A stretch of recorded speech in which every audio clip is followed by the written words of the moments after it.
अस्सलाम वालेकुम। आज के लेसन में खुशामदीद कहते हैं। आज के लेसन में हम पढ़ेंगे जो कन्वर्शन फंक्शंस हैं, कन्वर्शन ऑपरेशंस हैं, उनके बारे में, जो कि वैल्यू को कन्वर्ट कर देते हैं, नंबर वैल्यू को किसी और वैल्यू में कन्वर्ट कर देते हैं। सबसे पहले है कन्वर्ट।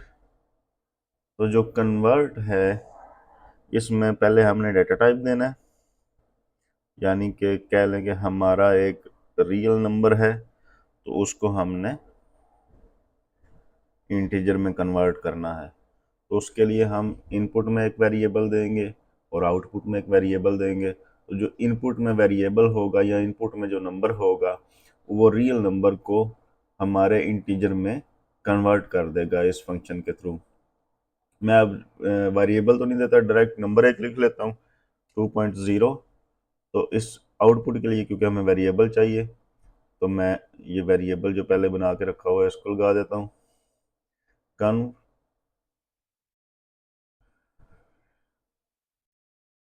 ये इंटीजर डाटा टाइप है, इसको इंटीजर करेंगे। इसको एग्जीक्यूट करके देख लेते हैं।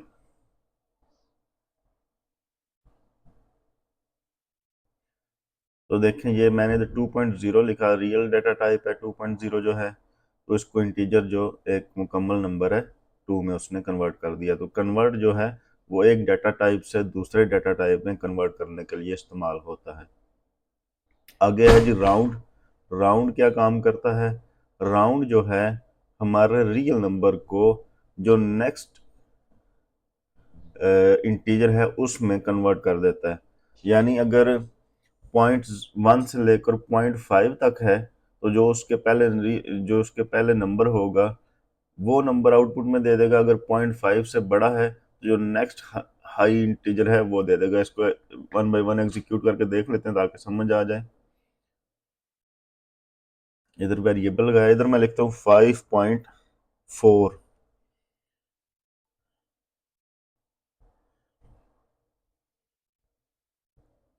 5.4 किया तो इसने जो है आउटपुट में जो रिजल्ट है वो 5 दिया, एक कंप्लीट इंटीजर दिया जो कि नेक्स्ट इंटीजर बनता है।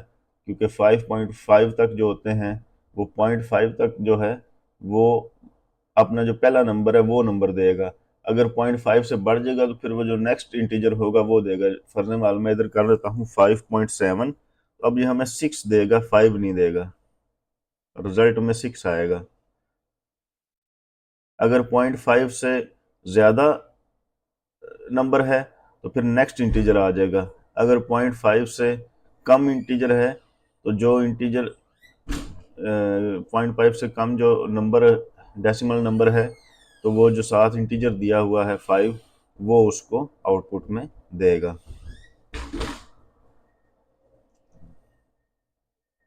आगे है जी सील। सील क्या काम करता है? ये रियल नंबर को नेक्स्ट हाई वैल्यू में कन्वर्ट कर देगा।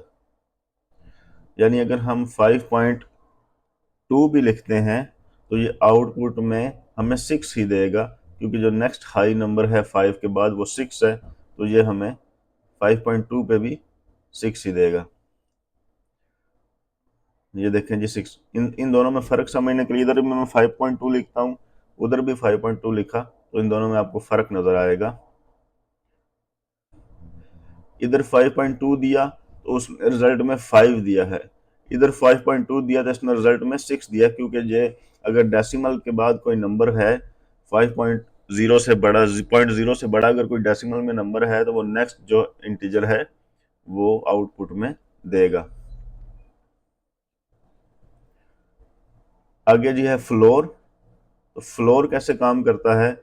ये जो डेसिमल रियल नंबर का को इंटीजर में कन्वर्ट करता है नेक्स्ट लो नंबर पर। यानी अगर फर्ज माल इधर मैं देता हूँ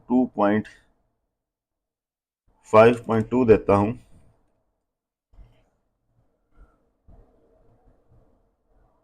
तो ये हमारा रिजल्ट जो है वो 5 आएगा।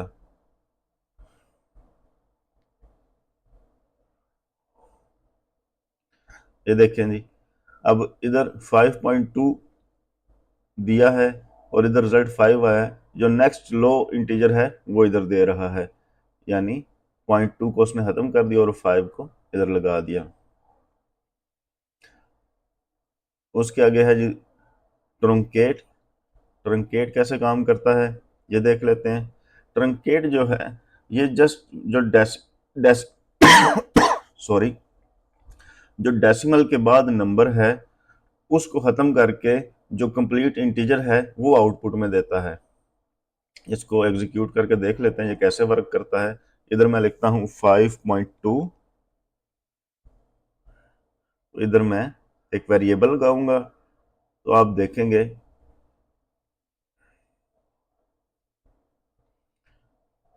कि 5.2 है तो उसने 0.2 खत्म कर दिया और इधर 5।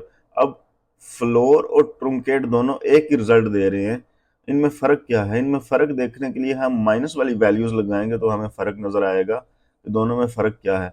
इधर मैं लगाता हूं -3.2 और इधर मैं लगाता हूं -3.2, तो दोनों में फर्क देखिएगा कि दोनों का आउटपुट जो है वो डिफरेंट होगा एक दूसरे से। अब देखें जी, इधर माइनस फ्लोर पे -3.2 लगाया तो इसने रिजल्ट दिया -4। ट्रंकेट में -3.2 लगाया तो उसने रिजल्ट दिया -3। इसकी वजह यह है कि फ्लोर जो है वो जो नेक्स्ट लोअर नंबर है वो शो कर रहा है। 3 के बाद नेक्स्ट लोअर नंबर 4 है तो वो -4 को शो कर रहा है। इधर जबकि ये इसने डेसिमल पॉइंट के बाद जो नंबर है इसको खत्म करके जस्ट जो इंटीजर नंबर है उसको आउटपुट में दे दिया है। आगे जी है स्केल एक्स, नॉर्मलाइज एक्स। ये दोनों इस्तेमाल होते हैं जो हमारी एनालॉग वैल्यूज होती हैं उनको कन्वर्ट करने के लिए हमारे एक्चुअल डाटा टाइप के मुताबिक, रियल डाटा टाइप के मुताबिक। तो इनको कैसे यूज करते हैं ये देख लेते हैं। जो एनालॉग इनपुट है उसको रीड करने के लिए पहले हम लेंगे नॉर्मलाइज एक्स, इसका डाटा टाइप देंगे। डाटा टाइप इसका इंटीजर है इनपुट में और आउटपुट में रियल है। उसके बाद लगाएंगे स्केल एक्स, इसका डाटा टाइप देंगे। इसका डाटा टाइप जो इनपुट है वो रियल है और आउटपुट जो है वो भी रियल ही लगाते हैं हम। तो इनको कैसे एग्जीक्यूट करना है वो देख लेते हैं। जो हमारा एनालॉग सेंसर होगा वो हमें 0 से लेकर 27,648 तक वैल्यू देता है, तो हमने मिनिमम में 0 लगाना है।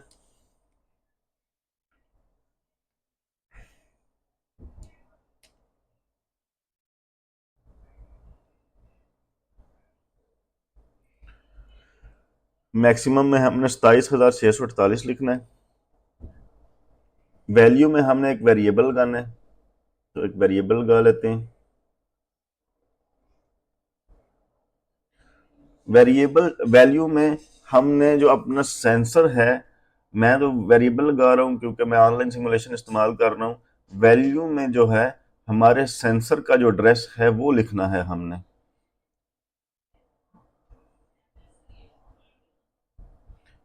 आउटपुट में भी जो है वेरिएबल लगा लेते हैं। जो वेरिएबल हमने आउटपुट में लगाया वो ही स्केल एक्स की वैल्यू में भी लगाएंगे।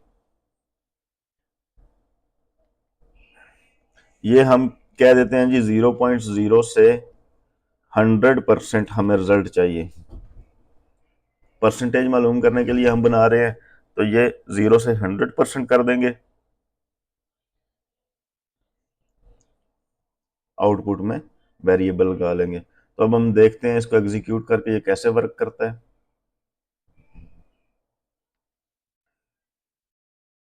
ये देखें जी, अब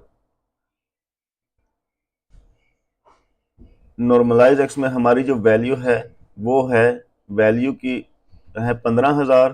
तो 15,000 का जो रिजल्ट आया हमारे पास 54% जो है जी, ये हमारी इस वक्त 54% आउटपुट जो है वो आ रही है। इधर अगर हम वैल्यू चेंज करते हैं, इधर मैं लिखता हूं 10,000, तो इसको ओके करता हूं। तो ये देखें जी 36% हो गया। जो 10,000 है, यानी जो जो हमारा इनपुट है, जो वैल्यू में इनपुट सेंसर इनपुट है, उसकी लिमिट बढ़ती जाएगी तो हमारा परसेंटेज बढ़ता जाएगा। जो जो उसकी जो लिमिट है वो कम होती जाएगी तो हमारा परसेंटेज जो है वो कम होता जाएगा। यानी कोई भी एनालॉग सेंसर जो है उसको हम इस तरह से कन्वर्ट कर सकते हैं अपने जो है रियल टाइम वैल्यू के लिए। उम्मीद है आपको आज का लेसन पसंद आया होगा। नेक्स्ट लेसन तक के लिए दीजिए इजाज़त। अगर आपने अभी तक हमारा चैनल सब्सक्राइब नहीं किया तो प्लीज़ इसे सब्सक्राइब कर लें और बेल आइकन को क्लिक कर दें ताकि हमारी नई आने वाली वीडियोस आपको मिलती रहें। शुक्रिया। अल्लाह हाफिज़।